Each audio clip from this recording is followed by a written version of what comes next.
Hello there, you guys, and welcome back to this very easy violin or viola etudes by Edward Elgar. The link for these etudes is going to be down below for you.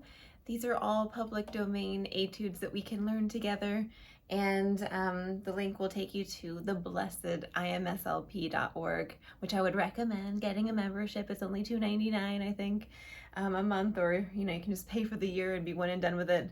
But today we're going to be on the viola, and we're going to take a look at etude number 2 in the very easy violin etudes but viola transcription.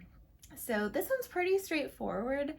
It's forte the whole time, so we're going to be nice and loud, and it's allegretto, which is pretty fast. It's maybe a little slower than allegro, so allegro is like 120-ish. It can range, so we're gonna do allegretto maybe a little bit slower. Let's try for 100 for the metronome marking.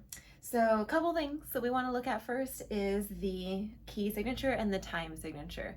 So the key signature has 1 flat, and I do have a whole playlist of information about keys and learning your keys and everything, but you can just memorize this 1 flat is F major or D minor. So it does have a B flat, right? 1 flat, F major or D minor has 1 flat, and it's a B flat. So let's mark B flat in your music, or take a picture and then edit with your marker and then put a B flat there if you would like.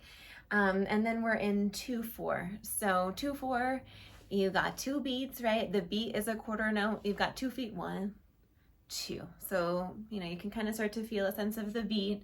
The other rhythms besides quarter notes that we have are 1/8 notes, 1 and 2, and they're just twice as fast as the beat, right? So you can see me going back and forth, 1, 2, and then twice as fast as just 1 and 2 and 1 and 2 and.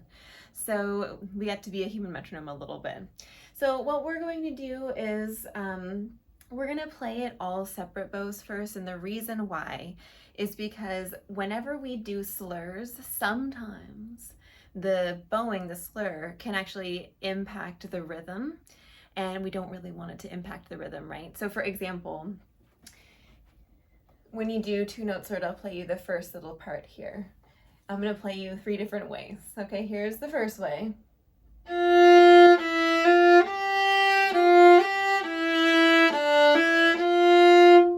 Here's the second way.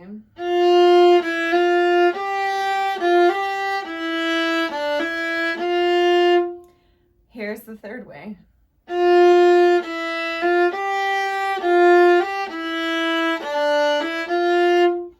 Which is the right way? It was the first way. Dun, dun, dun, dun, dun, dun, dun, dun, dun, dun, dun. All right, so we're gonna just play it all the way through, all separate bows, and then we'll go back and we'll add the bowing.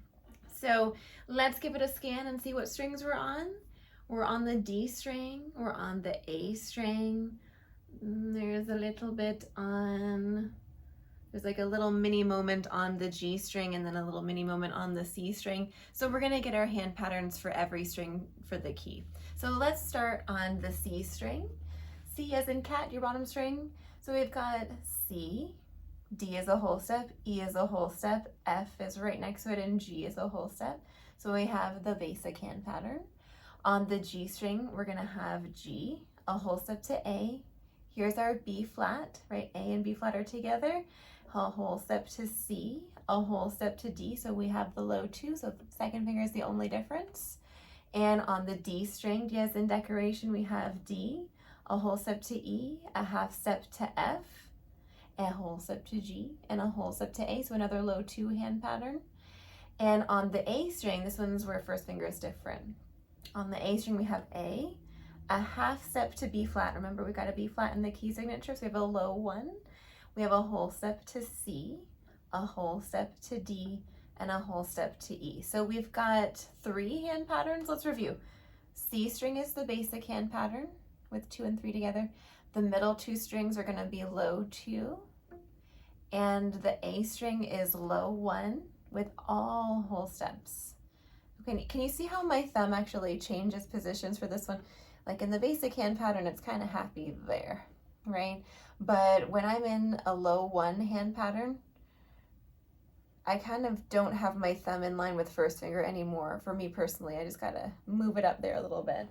So anyway, one note about accidentals, if you take a look at the 3rd line, or measure 18, 19, 20, 21, 22, 23, measure 23, there's a B natural written there, and you might already know that the accidental is for the entire measure. But when you go to the next measure, it goes back to the regular key signature. So in the next measure, they actually marked it for you as a reminder. There's a B flat marked in the next measure, but that actually doesn't need to be there. It's just a little friendly reminder that it goes back to B flat there.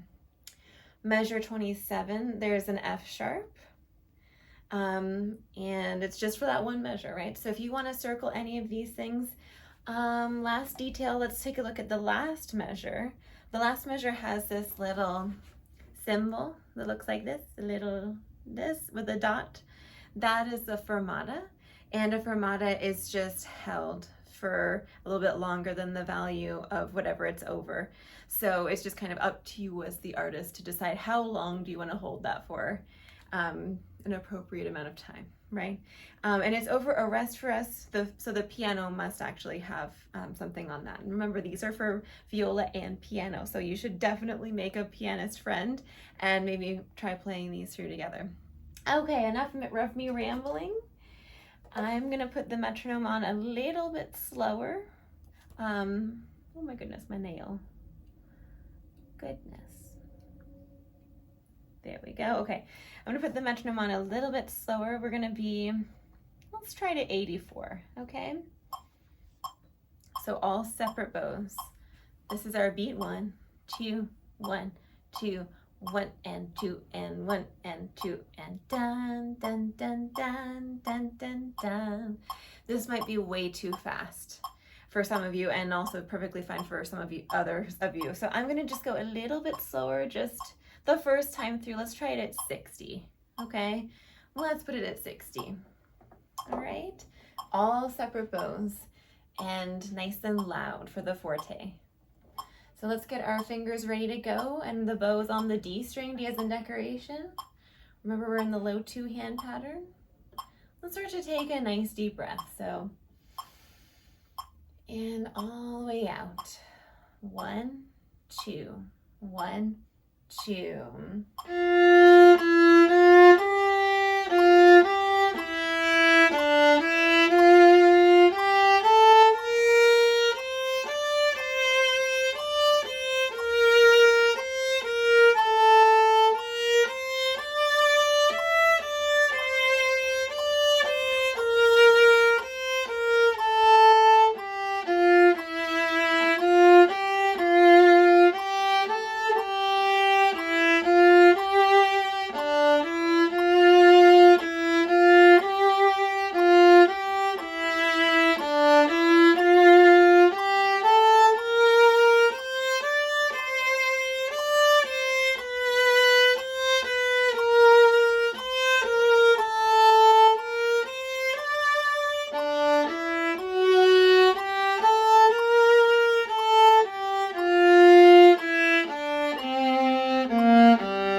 As we go through it again, hear yourself playing dun, dun, dun, dun, dun, dun, and make sure that your bowing doesn't change that rhythm in the background. So we'll go the same speed, but with our 2 notes slurred as written this time. And then we'll try one more time, and we'll go maybe at 100, okay, just so that you can see. So let's go ahead and get ready. Put your fingers on the D string, find your starting note, put your bow on the string, find your bow hand. Let's take a deep breath in. And a nice long exhale. Just kind of let everything drop away. So I'm going to count to 2 times. 1, 2, 1, 2.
So are any of you kind of getting stuck at the upper part of the bow at all? That might be because you're not going back to where you started on the up bow. So for example, you know, the rhythm that the bow is doing is really a quarter note the entire time, because you have a quarter note and then you have 2 eighth notes slurred, which is the value of a quarter note. So your bow is doing the same thing the whole time. So does it make sense for you to use a lot of bow on the first one and then not very much on the second one because of the slur? Nope, we want to go all the way back to where you started so it's nice and even. So just notice, are you getting kind of stuck on the up bows and not getting back to where you started? We're going to do one more rep, and this is going to be at kind of allegretto. So let's put it at 100. We'll just be crazy and we'll just give it our best shot. Now, since we're going, you know, pretty fast, we're almost twice as fast, not completely twice as fast. Let's use half as much bow. Okay, so I was using like almost the whole bow before. I'm going to try and use like half of the bow. And it might be a good idea to kind of watch how much bow I'm using. If you watch back, just kind of see how I'm using the bow. But anyway, let's go ahead and get ready. Let's start to take a nice deep breath in and a nice long exhale. Can we feel the beat? 1, 2, 1, 2, just kind of between your feet. And I'm going to count to 2 times. 1, 2, 1, 2.